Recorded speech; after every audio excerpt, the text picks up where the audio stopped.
Thank you, Ashley. That was the perfect tee up. I'm just going to read a quote for us real quick. You might recognize it a little bit. So, all I do is find the gap in the girl and fill it. If she has daddy issues, I fill it. If she's looking for love, I fill it. If she's wanting to explore sex, I fill it. If she has boy issues, I fill it. If she's looking for acceptance, I fill it. I will fill any gap she has, and it takes me about 30 seconds to find the girl and fill the gap. Most girls are looking for love. I don't love them. I give them exactly what they want, and no one else is willing to give. That is a quote directly from a pimp, and you heard that in the film briefly. So the thing that I want to touch on is what Ashley brought up, is this topic of brokenness, the fact that we all have gaps. And I find this quote particularly terrifying because all of us are looking for one of those things. We are either wanting acceptance, we're wanting love, we're wanting to fit in. Chances are, if you're a teenager, you want to explore sex, you want to figure out relationships, and this is predatory nature coming after our weaknesses. So one thing that we can do is be aware of our weaknesses. So I want you to think for a second about what those gaps are in your own life. What makes you feel vulnerable and scared and sad, and it's that thing that you want to pretend isn't there, but it is. These are areas of tenderness. So we talk about the inner critic, and I like to call the inner critic the inner committee, because it's not just one voice. It is a committee of voices that would like to tell you how you're not enough, you're not measuring up, you're not pretty enough, skinny enough, you don't have a good enough job, you need a new car, you need to have better hair. That was one of mine for so long. Essentially, what's happening is there's this entire committee internally just saying you don't qualify and you will never be enough. Here's what's funny about the committee. The committee doesn't realize what a true pursuit of enough is. So we can actually do something with this committee. We are always feeling like we need to be more because we are pursuing external things to tell us that we're enough.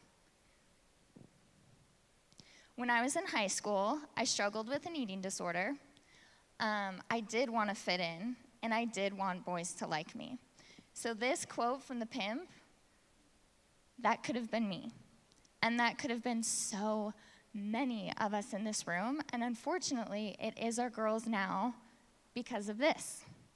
So when I was a teenager, I didn't have this device telling me that I'm enough or I'm not enough. And that's what the cell phone does. That's what social media does. We'll talk about this a lot later.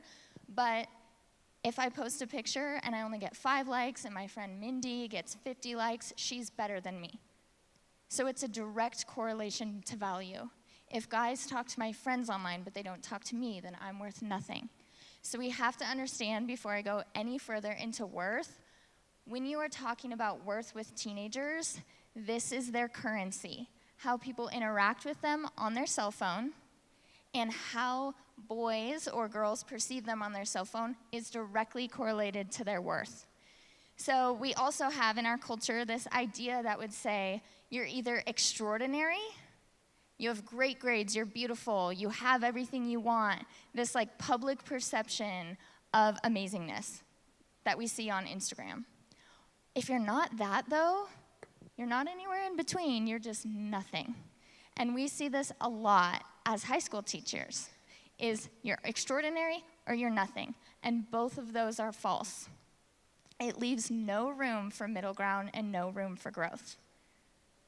So I want to talk about why it's so important to address this area of nothingness. I know that if I pursue extraordinary at all costs, I will never get there. I can never be as extraordinary as I want to be. I can never have everything that I want to have. I can never hit my own target. So I'm living out of this area sometimes, and all of us do that. When we look at teenagers, it's important to consider these issues of worth because it's out of that place of worthlessness that they take to their phones. They take to the internet to find their affirmation. to have somebody tell them that they're worth something. They take to the internet saying, what do boys think of me? It's in this state that they interact with people online. It's in this state that they're going to interact with boys in real life. So we have to understand this state because it is the single most valuable tool to an online predator, are those gaps. It is the single most valuable tool. When asked the question, am I enough? It's no wonder that our answer is generally no. It's generally no because enough is a moving target. It doesn't stay, and then you arrive. Once you get one thing, you need the next thing, and then you need the next thing. Enough always moves. So will I ever be enough? Technically, with that definition, no way. I'll never be enough, which feels really sad to say. Our culture would say, you are enough, you are enough, you are enough. But based on what definition? The culture definition says you're enough when you're beautiful enough or skinny enough or have the right things. But we know that that doesn't work because you have those things and you still feel terrible. So here's what I've been really convicted lately about with enough, is that enough cannot be outsourced. It cannot come from our grades, from our jobs, from our bosses. It cannot come from anything outside of us, but it also cannot just come from me, from you. It cannot. So the ideology of believe in yourself, that's all you need. Have self-confidence. There's nothing wrong with that, but that fails too. And I know this because I spent a lot of time positive thinking, or like, okay, I am pretty, I am pretty, I am pretty, and then you still feel sad. What about those days when you don't have enough self-confidence to muster up? You don't know what's true about you. You don't know if you are enough. What if my measure of enough is wrong about me too? What if I can't be my judge just as much as you can't be my judge? Jesus knew that we would fail. He knew that we would fall short of our own standards, let alone the standards that we think people have for us. He knew we wouldn't be able to measure up. He knew we'd let ourselves down, and he forgives us and he redeems us. He makes us whole in spite of everything that we have and everything that we are. I find this encouraging because I know that I don't have to provide my own worthiness. And it for sure lets me say, hey, I don't have to rely on you. And if we can instill this in kids, they don't have to find it from their grades and their friends and themselves. They can have a bad day. They can feel really insecure, and it doesn't derail their life. Titus 3:5 says, he saved us, not because of righteous things we had done, but because of his mercy. He saved us through the washing of rebirth and renewal by the Holy Spirit. That's encouraging. That is encouraging because he didn't save you because of what you do. You didn't have to work for it. You didn't have to earn it. You didn't have to be enough for it. It is a gift. It was given to you by his mercy. And I think that's something that as a Christian, as a believer, is something that we can send as an encouragement to everyone around us. God doesn't love me because I'm awesome. God loves me because he is loving and he is merciful. You are worthy by birth, by existence, because you bear the image of God. He has chosen you in spite of your failures. So here's the issue with a generation outsourcing their worth.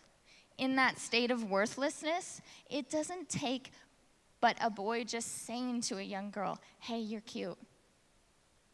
Hey, I like you. Come over. Send me a picture. All he has to do is say, I'm there for you. I'm your friend. I understand you. Put your trust in me. You know who would have done that as a 14-year-old girl? Me.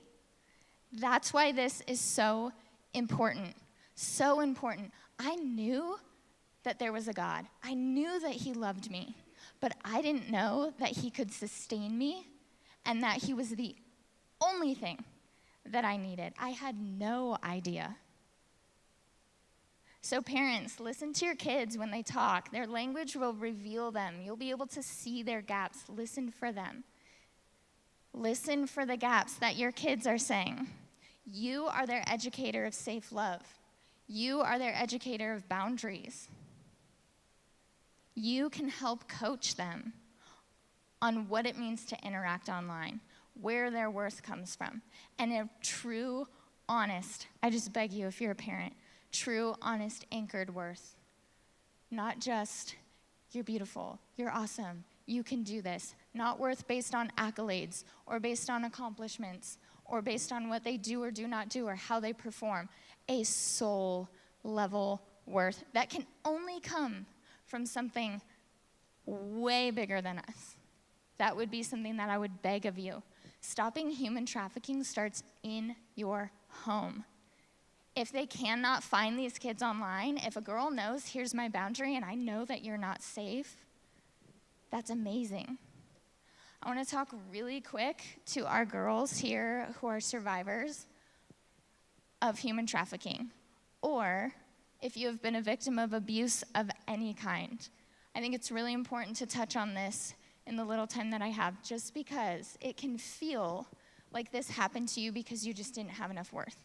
You just didn't value yourself enough. And I want to address that because I feel like that can be really sticky and uncomfortable. So as we talk about girls being victimized for their insecurities, I want you to know that you did not do this to yourself. It is not your fault, and what happened does not define you. Horrible things happened to you at the hands of evil, obviously not at the hands that were obedient and submitted to good. You were mistreated, but you are not by definition inherently a victim. You are not unlovable. You are seen, you are loved, and in this place you are believed and you are heard. You did not deserve it, you didn't bring it onto yourself, and you are not unworthy. You guys, the survivors I've talked to, are the most amazing women. So kind, compassionate, wise. You've learned some stuff, and you can teach us some stuff, and I am so thankful for you. You have a faith that is deeper than I understand because it didn't just happen. You've had to fight. You are beloved, you are seen, and you are assigned value not because of what was taken away from you or what you've endured, but you are assigned value because Christ. He loves you and he's merciful, and that is what gives you value. Only Christ can address our deepest wounds. The world will tell you that he's turned his back on you. The world will tell you that to believe in God, to have a relationship with Jesus, you have to have your stuff figured out, and that is wrong. It makes people ashamed to come to church. It makes them feel like they can't talk to God, they can't look at God because they're hiding, and he sees you. He can help you. He can fix you. You can't fix you, but you can partner with him to do that. He doesn't only accept perfect rule followers. I want to remind you of Psalm 145:18. The Lord is righteous in all his ways and faithful in all he does. The Lord is near to all who call on him in truth. He fulfills the desires of those who fear him. He hears their cry and saves them. The Lord watches over all who love him, but all the wicked he will destroy. When you call on Christ in truth, not in your truth, in his truth, when you call on Christ in his truth, he will be near to you. Only Christ can end this great evil of trafficking. And only we can take part in it if we turn our hearts away from wickedness and submit our hearts to him. If you are a survivor of trafficking, we believe you. We stand with you, and we want you to know that you are worthy.